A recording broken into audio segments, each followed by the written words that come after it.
Steve Jorgensen, Dakota Goddard, rookie driver out of Corvallis, John Bussell, Shannon Horn, Scott Lehman. Scott Lehman came out in the car that was built by Wes Sayre, the old 16, the gray primary. Good looking Camaro. First time on the track. He didn't even qualify. He was actually late, so he jumped into the back of the heat and snake bit in turn 4.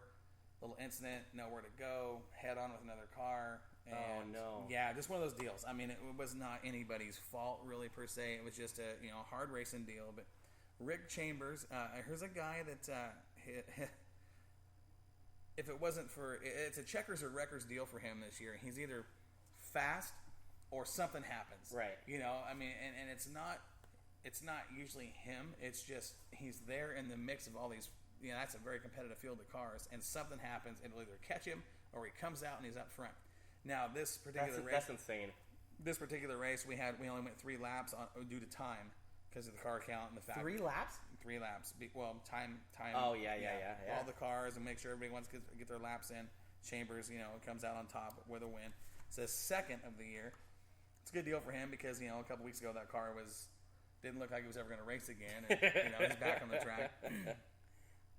Heat race number 2. This was a tough field of cars. Okay, Lauren Cruzy, Jody Tanner, Joey Cannon, Mikey Breakall, D.W. Northey, and Talon Roberts. Okay, that was the finishing order of heat race number 2. Okay, Cruzy. Here's a guy in that number 31 in the Chevelle. The old it's Nova, actually Nova. Right. That little car is. I'm telling you, it's bad fast, and he was 4 weeks in a row. He was fast qualifier. Got a heat race win at Oklahoma.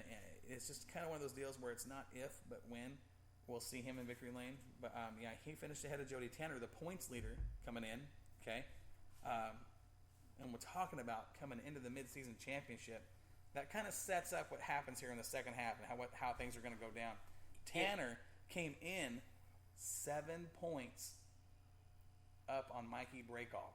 Mikey Breakall sits second in points, 7 points back of him. Mikey Breakall. Yes, little Mikey Breakall. What? Okay, and we're going to talk about that.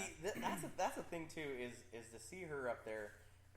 I mean, she's a talent, man, and that's the thing that a lot of these guys, even like with the kids division and stuff, because they're girls, everybody talks about, it's the whole theory. Everybody talks about, they're girls. I'm telling you right now, if you race watch, car drivers. Exactly. If you watch where the racing community is going, is that more and more of these girls are doing what it used to be a guy's dominant sport and are fast. Absolutely. You get some seat time, like Sayre and Batalja and Bailey. I mean, you talk about these girls or whatever down there. Talon Roberts. You talk about these girls, and they're gonna be the people to beat. But that's the thing. The racing community, okay, the fans see them. Okay, that's a female driver. That's a girl driver. Right. But the racing community sees them as that's a race car driver. And they're good, like you're saying. And you're going to hear those names as they advance through the fields. And I wouldn't be surprised in the near future. I'd say the next year or two before you see Talon Roberts. I see championships in the absolutely. Yeah. If we don't see one this year, you're right. But don't be surprised to see. And I'm just saying, I don't know this. I haven't talked to the Roberts, but I know there's some interest with the modified division with Talon, and I would not be surprised to see her step up. I've heard some rumors, and I'm not going to say from who's crew chief, but there, like you said, there might be a second modified in the Roberts group next year. Well, and that wouldn't surprise me. She's got enough talent to drive those cars. I mean, she really does. Look at her in a cage car. Really? Come on. What I like about her in the cage car is you watch the field of cage carts, and she'll be the one car half a groove to a groove higher than everybody else. She races her own race. She doesn't like the bottom. She'll get up there in the middle groove of the top spot. She'll put that right rear in the cushion, and she'll work with it, and she's so smooth. Well, remember the deal when she went out there here, a couple weeks ago or whatever for the challenge between her and her dad? Yeah. She didn't give down. Balls on the wall, hammer down. That's right. Mercy. You're my dad. I don't care. Yeah. Just another car. So listen to this. This was our third heat race for the Street Stocks, okay? Pay attention to this. We had Justin Evans, Kevin Roberts, Kyle Yack, Chris Sine, David Kronk, and Andrew Langen. That is That's like a heat race of champions. I mean, that's the best of the kidding. best. I mean, what a race, and it really was a race. And Justin Evans actually got the win by almost 0.3 of a second. He put the old Coug up front and did what he had to do to win. You know, Kevin Roberts was second. I still like when we put that in-car audio. Oh yeah, that was just. And we'll do it again. Right? We'll do it again. Now let's talk about the street stock feature. Okay. One of the best classes. 18 cars started this race. See? 18 street stocks. That's awesome. We've talked on and off the air, and I've said it on the air, a few times. I'm a big fan of the street stocks. You and me both. As a race fan, everybody loves the late models and the modifieds. They're cool-looking cars, and they're loud, and they're fast, and big and nasty. But the street stocks, as a race fan, I don't think you can get a better value for your dollar when it comes to the actual racing action. I think they, and we've said this over and over and over again, is that the modifieds and the late models, they're more kind of cautious on the things that they do. You get into a street stock with, sheet metal body, full fenders. They will rub door handle to door handle for. We're going to talk about some of that. 25 laps. We're going to talk about some of that. So trade and paint is just a second thing. Here in the street stock feature, okay, it's one of those deals. I watched this happen, and I'm thinking to myself, "There's no way. There is no way this is real. Is this really what we're looking at here?" As early in the race, okay, I think it was like lap 9. Evans in the 99 was moving his way through the field, and I believe it was for third place. He's challenging the 29 of David Kronk. Kronk's fast. Now he's in this Nova. Now listen, he's in this car that he bought from Sean Gentry. Brad Gentry used to run it, the old 2G car. Yeah, you remember? I remember. Okay, so I don't know how the heck this happened, but there was some contact made with in the street stock division. Yeah, no, with David Kronk, and I don't know who it was. I can't tell you what the other car was. Wait, and a Kronk was involved? I don't believe it. No, check this out. This is absolutely insane. Okay, this is absolutely insane. I've never seen it before in racing. So Kronk makes contact, and it wasn't anybody's fault. It was a racing deal. It was early in the race. There's a big group of cars. And they're racing for position. Little bit of contact, and as I come out of turn 4, I look at Kronk's car, and I see the left front of the roof.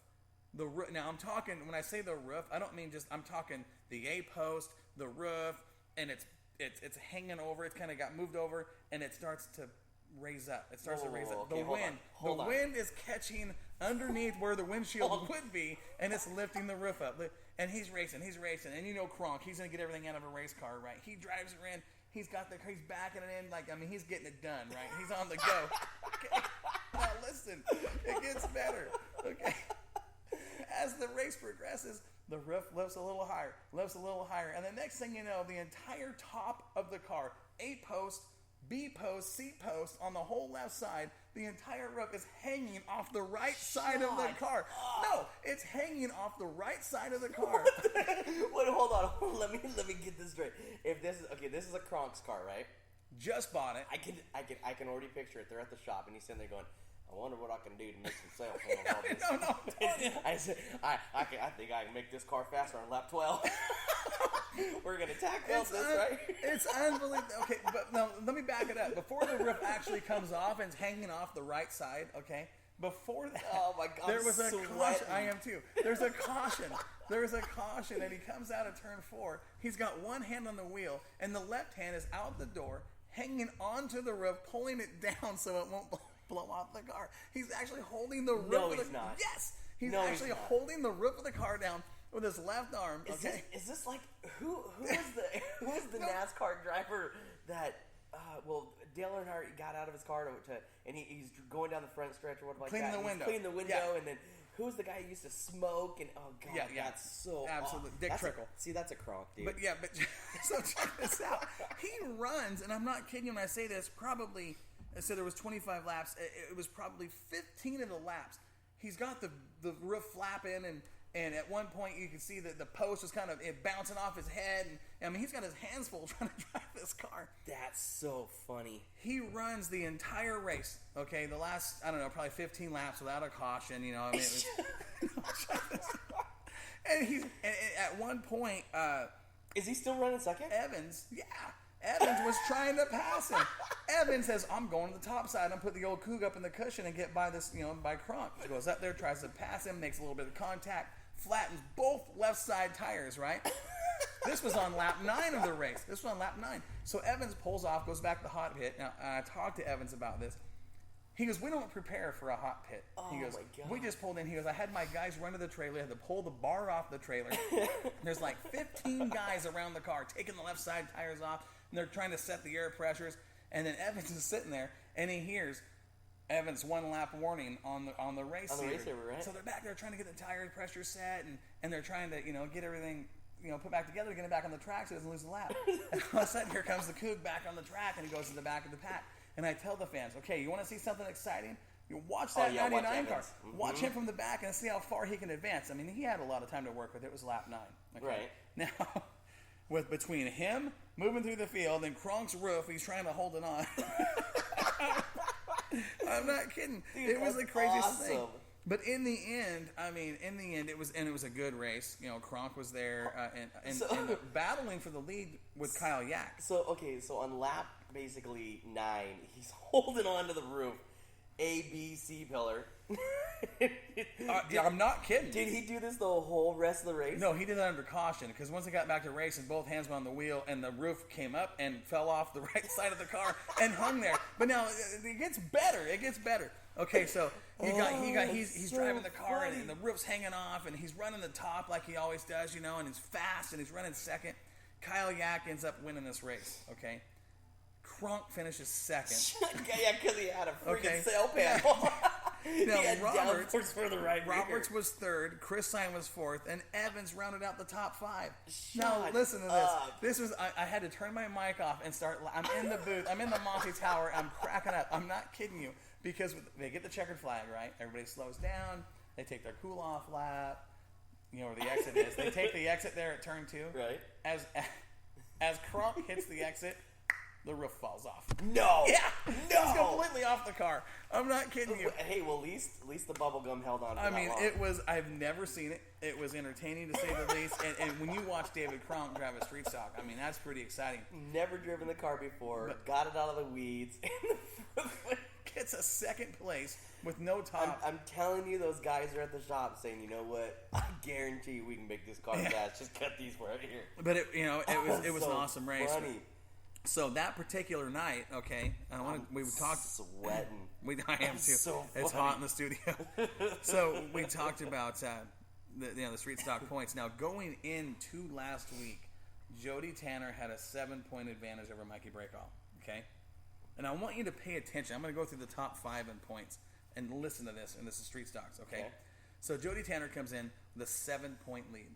Okay, he's running. The top 5-6 cars up there in the mid pack, and Mikey, she started way back in the pack, and so she's got her work cut out if she's going to run with Jody for and stay in the points. Really stay in the points. Right. She starts passing cars. And Jody's up front. He's doing good. He's in the top 5-6 cars, and I'm thinking, man, this is going to get exciting if something happens. About 6 laps ago, roughly, Tanner spins. No way. Tanner spins. I'm thinking, this might tighten things up because now Mikey's got passing points, okay? Right. And Jody started up near towards the front, so he's not going to accumulate as many passing points as Mikey does. Right. When the checkered flag falls, Mikey is directly ahead of Jody. By 1 car? 1 car. Jody's on Mikey's bumper at the checkered flag. The points now are 0-0? The points now coming out after that race, Jody Tanner has a 5-point lead. Shut up! I bet you Mikey is just like, got this. I'm telling you, she's confident. Up once. She's confident. She's smooth. She doesn't normally overdrive the car. She knows how to finish a race. This is a girl that's picking this game up pretty quick. Yeah, she is. From the start of the season and stuff until now. Yeah. And she's got a trophy dash win and everything too underneath her. Right. feature win already this year too. Now check this out. This is how the top 5 points. I'll do the top 5 in street stocks. This is how it looks. The leader is Jody Tanner. 5 points behind her is Mikey Breakall. Okay. The next car in line